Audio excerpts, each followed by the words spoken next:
Today's call to action for Child Month is pay attention to your child or children's unspoken words. This is very important because it could be an indication that something is wrong. Let's play our part and listen up because children's voices matter. Hello there, I'm Adrian Atkinson. Welcome to Jamaica Magazine. Today we tell you about the safe space for children to share their thoughts and put things in gear for Labor Day. Plus, strengthening our maritime capacity for trade, investments and training.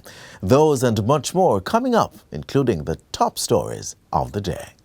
Calling all farmers and fisherfolk. The Agricare insurance plan enrollment period is now open until May 31st. We have an open enrollment period generally of the plan where members are able to enroll without any medical evidence of insurability. Farmers and fisherfolk up to age 75 who are registered with RADA or the National Fisheries Authority are eligible to enroll.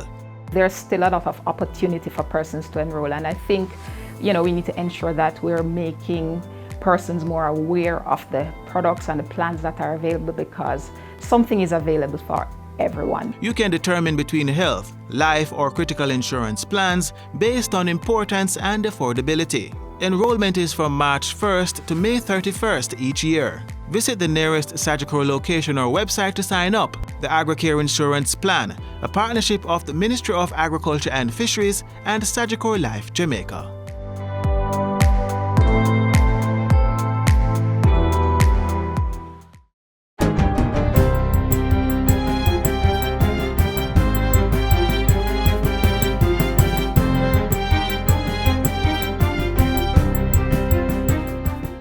Good day, I'm Theodore Henry, and this is your JIS News for Thursday, May 19, 2022. The Ministry of Education says it is working to ensure that students who are confirmed positive with COVID-19 are able to sit their external exams. Portfolio Minister Favour Williams says guidance on the protocols will be given to schools as soon as possible. She was giving an update on the outbreak of the virus within the education sector during the Ministry of Health's virtual COVID-19 weekly conversation on Wednesday. The minister says since the resumption of face-to-face classes in March, there has been an overall 245 confirmed cases among students, teachers, and general staffing. As a result, some schools have reverted to online learning. In response, we again disseminated a recent bulletin to the education system alerting our stakeholders about the current situation and reminding them to enforce the COVID-19 protocols to ensure the safe operations of schools. School administrators were also asked to resensitize all key stakeholders about the protocols to be observed, including the frequent washing of hands, temperature checks, wearing of masks, mask breaks, and so on. She says the ministry will be holding town hall meetings to allow parents, principals, teachers, and other stakeholders the opportunity to ask questions and share concerns. She assures that all schools have isolation centers if persons are displaying symptoms of COVID-19 and urges teachers to be very vigilant for signs and isolate as quickly as possible. The Education Ministry will continue to receive weekly reports to monitor and provide guidance for schools. Meanwhile, with the confirmation of Jamaica entering a fifth wave of COVID-19 infections, Prime Minister Andrew Holness is urging personal vigilance and responsibility to control the spread of the virus.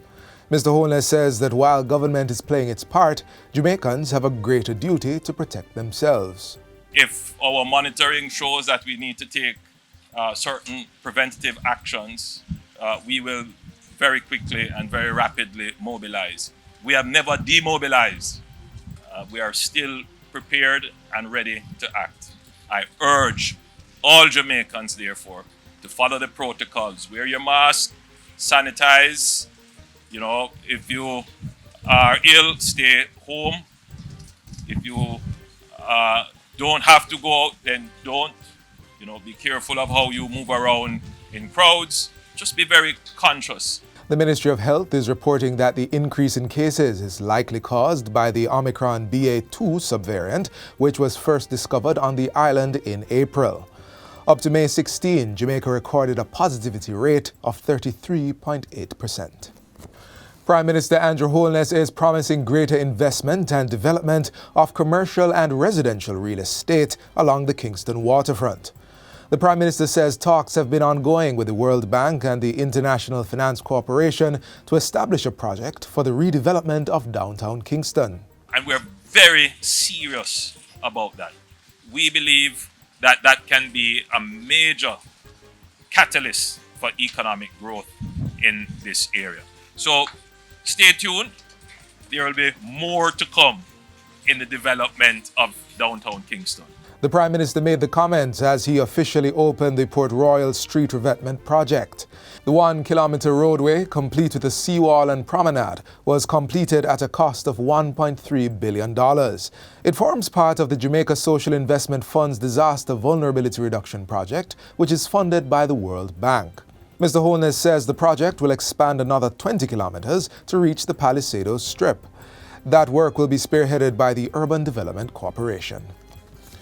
Jamaica continues to witness extraordinary growth in the global services sector, GSS, which is helping to move the island's unemployment levels closer to zero. That's according to the Minister of Industry, Investment and Commerce, Senator Aubin Hill, who was speaking at the Global Services Association of Jamaica Glance Forum on Tuesday. Estimates are that revenues from the GSS activity more than doubled between 2016 to today, from 400 million to over 900 million at the end of by a couple of weeks ago. Similarly, employment jumped from 17,000 direct employees in 2015 in 30 companies to 46,000 in 21, up to 52,000 and 95 domestic and international firms. He points out that less than 2 weeks ago, Prime Minister Andrew Holness opened the Port Authority of Jamaica's newest BPO centre, the Portmore Informatics Park in St. Catherine. In addition, Senator Hill says BPO company ITEL is set to open a 90,000 square feet facility later this month at its newest location in Kingston, contributing a projected $60 million to the local economy. IBEX this time, another global services provider, expects that by the end of 2022, they will employ 9,000 people in their facilities across this island. I'm going to Manchester on the 2nd of June, I think, for an opening there for a big place. There are other places in St. Elizabeth, in St. Anne, St. Mary, Hanover, across the country. The Ministry of Agriculture and Fisheries will be implementing more infrastructure development in southeast Clarendon to utilize idle lands that are readily available. Portfolio Minister Pernell Charles Jr. says the ministry will also advance a massive youth development program with training, scholarships, workshops and other activities to engage young people. This Labor Day, we will host the largest community fair ever seen in these parts at the Rocky Point Community Center, with a raft of social services being offered, and I've already identified areas to introduce a range of dynamic activities. Minister Charles Jr. was making his sectoral presentation in Parliament on Tuesday. And finally, advancing the protection of plant health in Jamaica through modernization and new regulations is the new focus of the Ministry of Agriculture and Fisheries. As part of that, Portfolio Minister Pernell Charles Jr. says the Plant Quarantine Act will be updated to align with international and regional standards.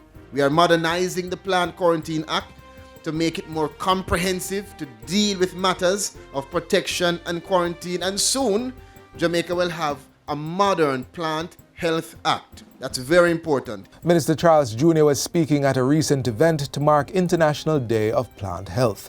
He says the plant quarantine and inspection branch of the ministry will also be retooled with a seed and nursery certification unit, designated plant surveillance, and a canine unit.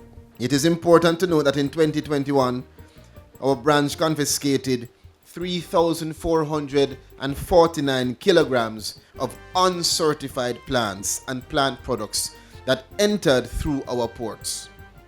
Now, while this reflects a decline when compared to pre-COVID, we believe that this reflects only the tip of the iceberg of what is being brought into the country without proper certification. And that's it for JIS News Today. I'm Theodore Henry. Thanks for watching.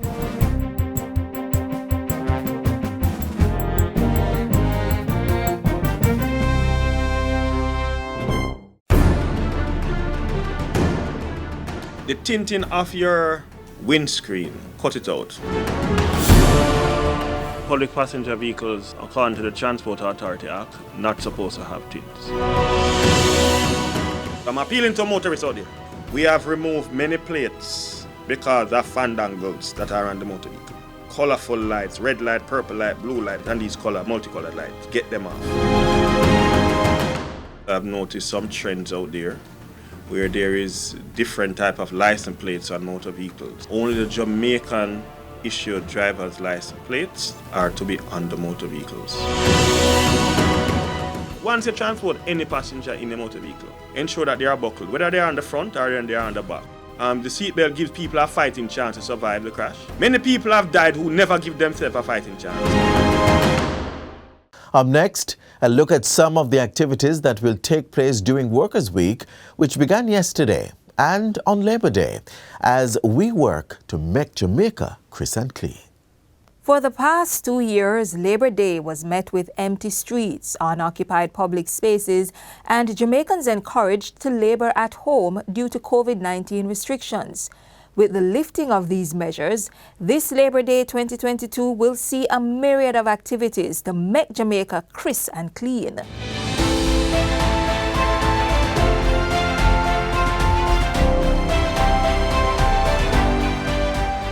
Labor Day is usually the culmination of Workers' Week. As customary, the indispensable contribution of workers in Jamaica is recognized during this period. But this year, 1 week is expanded to 2. We will also be extending Workers' Week beyond that week to the end of the month, when we will host a banquet honoring 25 workers coming out of the movement. Activities began on Wednesday, May 18, when the bust of Agnes Aggie Bernard was unveiled at the Workers' Monument on Port Royal Street. We honor one of the truly outstanding women of Jamaica, Aggie Bernard, one of the foremost pioneering female activists in Jamaica's labor movement during the 1938 labor riots that were pivotal in Jamaica's political development. The bust of Aggie Bernard is a tribute to the workers of Jamaica. On Sunday, May 22, the Workers' Week and Labor Day National Thanksgiving Church service will be held at the Emmanuel Apostolic Church at 12A Slipe Road in Kingston.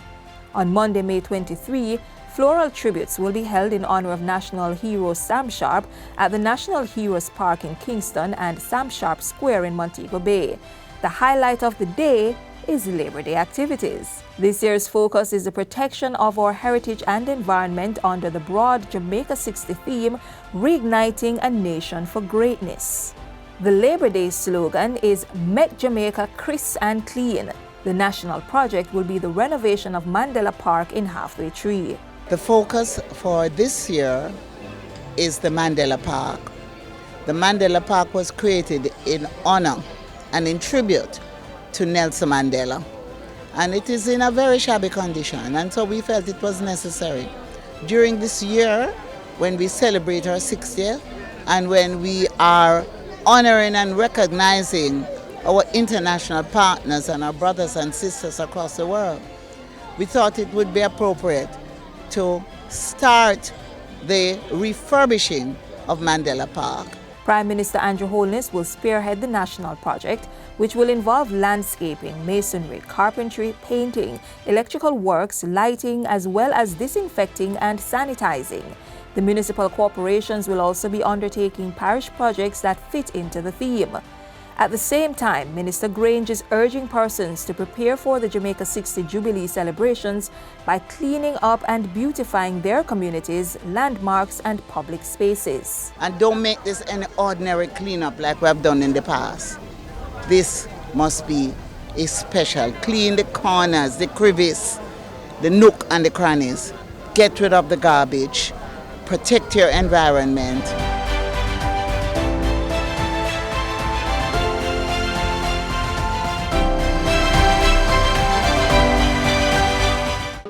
Keep we island clean, so clean. From the peaks to the beach, so clean.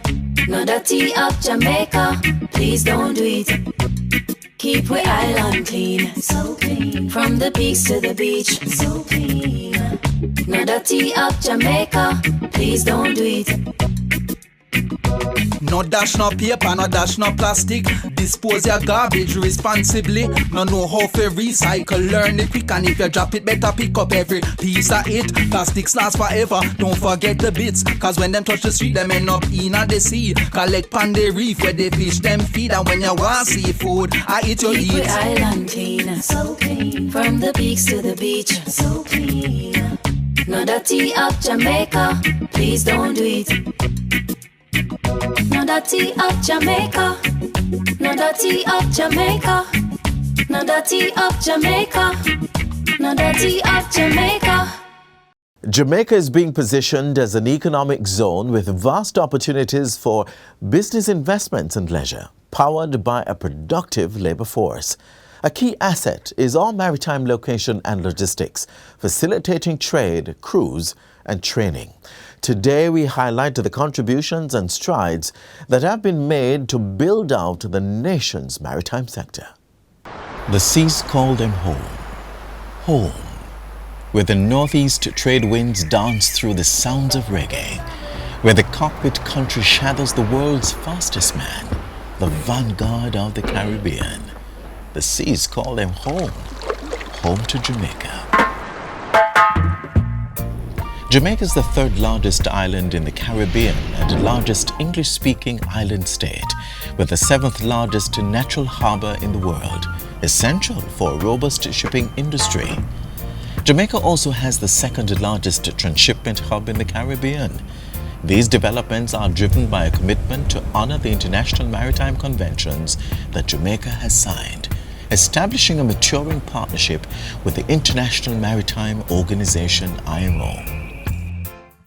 This partnership brings consistent advocacy for the maritime interests of Jamaica, the Caribbean and small island developing states and the least developed countries. The seas carry them on, shaping an expansive and progressive maritime vision, fueling a structure and infrastructure of container, cruise and bulk cargo ports, maritime administration and ship registration, maritime education and training. This vision led to the expansion and upgrading of port facilities island-wide to capitalize on additional trade and larger ships accessing services through the newly expanded Panama Canal. The expansion positions Kingston as one of the region's major ports. The Port of Kingston is also equipped to offer a range of maritime logistical services, for example, operating as the regional hub for vehicles delivered to 23 destinations in Central America and the Caribbean. Through German Ship Repair Services Jamaica, the island also offers wet dock repair services and plans full ship repairs with a floating dry dock. Jamaica's commitment to a greener maritime environment guides its fuel diversification with the use of clean fuels, including natural gas. The prevention of maritime pollution is also integral in policy initiatives. As part of this thrust, Jamaica is now acceded to the Ballast Water Management Convention 2004 and is also the lead partnering country in the IMO's Global Ballast Partnerships Program. Bunkering is another key element of Jamaica's position as a major shipping center. We supply bunkers not only for vessels calling at Jamaican ports, including cruise ships, but also for those transiting across the wider Caribbean. Falmouth, Montego Bay, Ocho Rios, Port Antonio and Kingston, 5 cruise shipping ports, with the Falmouth Pier being purpose-built for the largest cruise ships in the world. These major cruise ports offer a full range of cruise passenger facilities and services. Awarded the world's leading cruise destination, Jamaica's unique attractions, diverse tourism and numerous recreational and cultural activities are equal sources of attraction for the creme de la creme of the seas, Royal Caribbean's Harmony of the Seas, the world's largest cruise ship and other major cruise lines.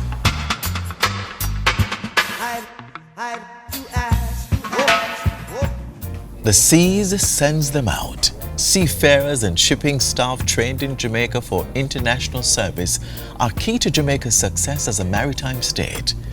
The Caribbean Maritime University, CMU, is the sole IMO-recognized maritime training institution in the English-speaking Caribbean for the training of officers. The CMU is now poised to satisfy the region's demands in the expanding maritime and logistics sectors with the opening of 5 satellite campuses. Through partnership with the Technical Cooperation Division of the IMO, Jamaica helps countries in the region meet their obligations under the International Convention on Standards of Training, Certification and Watchkeeping for Seafarers. Jamaica has also chaired for 10 years at the IMO, the organ responsible for the international rules for standards of training for seafarers. Jamaica is committed to reducing substandard shipping in the Caribbean. In addition, Jamaica is host to the International Seabed Authority. 25 states now have permanent missions to support the regulation and control of all mineral-related activities of the authority. Partnering with the IMO Program of Integration for Women in the Maritime Sector, Jamaica has helped to mobilize maritime women in the region and strengthened their contribution to the safety, security and environmental protection of the maritime industry. Jamaica has also hosted the inaugural Regional Women in Maritime Association WEMAC conference. The seas carry them through. Jamaica's long-standing advantages, highly developed shipping expertise, and a skilled and educated workforce has seen our maritime sector blossom into an invaluable resource for the Caribbean and the region. A maritime state, a maritime home, bridging the IMO with the Caribbean and the Americas. Let's get together and feel alright.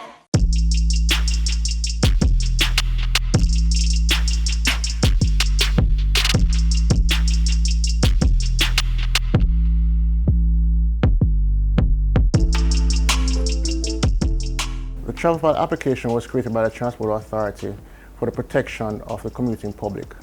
Please download the travel pilot application on the Google Play Store or the Apple iOS Store. Once you download the application, put in your phone number, register the application under your phone number, and then you'll be able to verify the license plate that you're going in. Once you verify the license plate and the information of the vehicle, you will then be able to share that trip of the vehicle that you're in.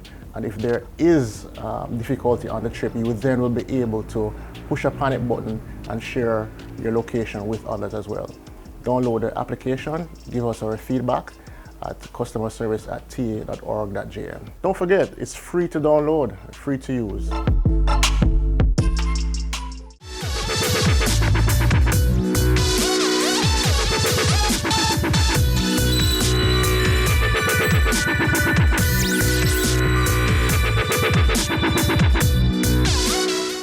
The Child Protection and Family Services Agency is providing a safe space for children to share their concerns with its Smile mobile units. It aligns with the theme for Child Month. Listen up, children's voices matter. Let's step inside. On the outside, it looks like any regular 30-seater coaster bus. Once inside, you quickly realize that there is more that meets the eye. Welcome aboard the CPFSA Smiles Mobile.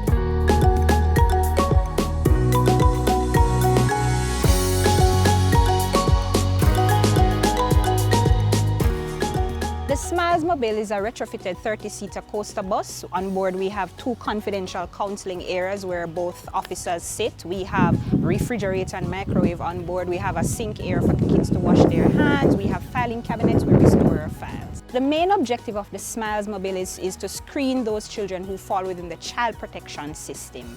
And so we carry out our screening and interventions right across the length and breadth of Jamaica.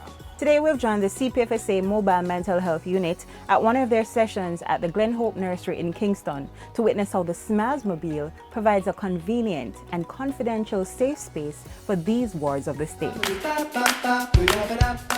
Welcome. Come on in and have a seat. Today we're going to be doing some coloring. The children love the bus. When we visit the facilities, they're very excited. As you can see, it's very colorful, it's child-friendly, it's air-conditioned, and so it's a lot of comfort for them. And we provide this safe space for them so they can come on and express themselves, and we provide the necessary interventions as well.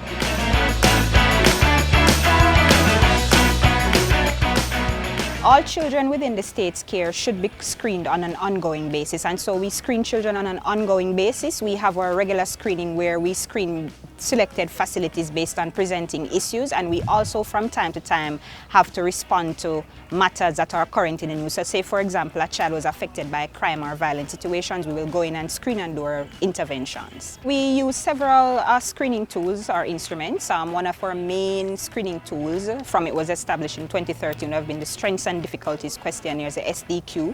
We also have an internally developed mental health screening tool, and this is a structured clinical interview that we do with each child. And we have several instruments from time to time to screen for anxiety, depression, and several other mental issues. Our interventions are informed by our screening results. And so from time to time, we may have to have interventions with the staff. We have psychoeducational interventions with staff, to enhance their capacity to deal with the children that we have. And sometimes we have individual interventions with the children on board, of course, and we also have group modality intervention. The Mobile Mental Health Unit currently uses 3 SMILES mobiles to provide therapeutic services to the 52 government and private child care facilities across Jamaica. Over the years, they have made progress and are seeing great results. Well, we have seen a lot of positive results where when we do the screening and we identify the issues and we provide the interventions, we see where it has helped them greatly, where children have gotten better grades in school, there are less issues within the facility in terms of behavioral challenges and mental health issues. So the interventions have been really helpful. And that's all we have for you today on the CPFSA SMILES Mobile. Our tour of the bus ends here, but its journey continues, bringing smiles and much needed therapeutic support to children in state care.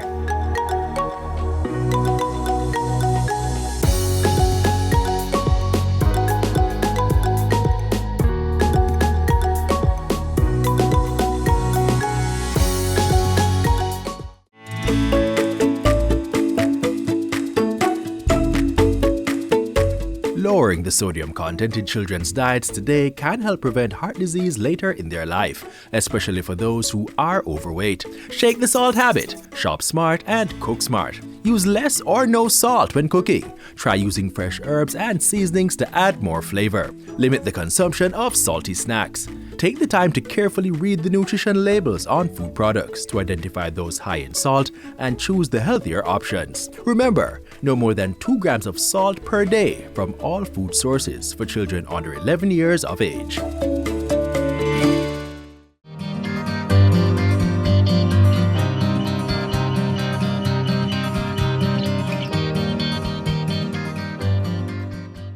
This is where our journey ends, but only for today. Do join us again tomorrow when we'll bring you another informative program. In the meantime, stay connected via our website, jis.gov.jm. And while you're online, send your feedback to Jamaica Magazine@jis.gov.jm or via tweet at JIS News. You may also find us on all the major social media platforms and through our mobile app that's Android and iOS compatible. On behalf of the entire production team, I'm Adrian Atkinson. Do take care. This has been a production of the Jamaica Information Service, the voice of Jamaica.